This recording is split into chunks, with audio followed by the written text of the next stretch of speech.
So I have been getting into it with people over the impeccability of Christ. And like for me, y'all, this is a non-negotiable. Yes, Jesus was fully man, but he was also fully God. Can God sin? No. Does God even have the desire to sin? No. Can you solicit God to do evil? No.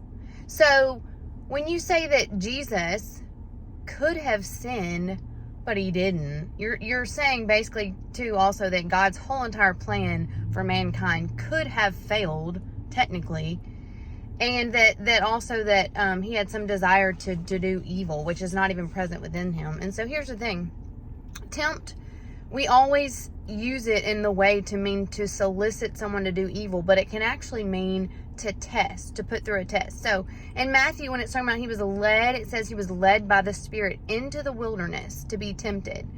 And he, for our example, showed us 3 times how to respond with Scripture and defeat Satan. And he came out tested and found pure and righteous and holy and to be the Son of God after that. And he resisted all of that.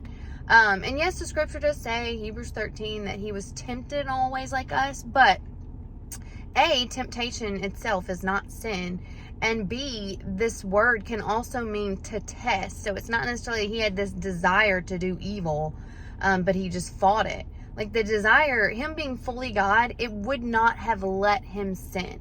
This is like a non-negotiable. And I don't know, like back in my Arminian days when I had like awful theology, I was like, well, it just means more to me that Jesus could have sinned, but he didn't. So that's how I reasoned that. I was like, well, it just means more, so that must be the case.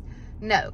And so when you study the hypostatic union, the impeccability of Christ, this is very important to understand that though he was fully man, the fully God part was not able to sin. There was no desire to sin that would have been present. So anyways, just something that lately, and also to say that if you want to say that Jesus Christ is the same today, yesterday, and forever, then you would have to say, okay, if he could have sinned while he was on earth, then he could still sin now while he's in heaven.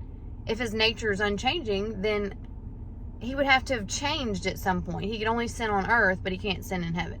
You see what I'm saying? It just doesn't make sense. So this is a very, very important topic. Study hypostatic union, study the impeccability of Christ. I feel like recently this has been challenged by some people, and it's probably a big thing within Arminian theology. But yeah, just my little rant today. So talk to y'all later.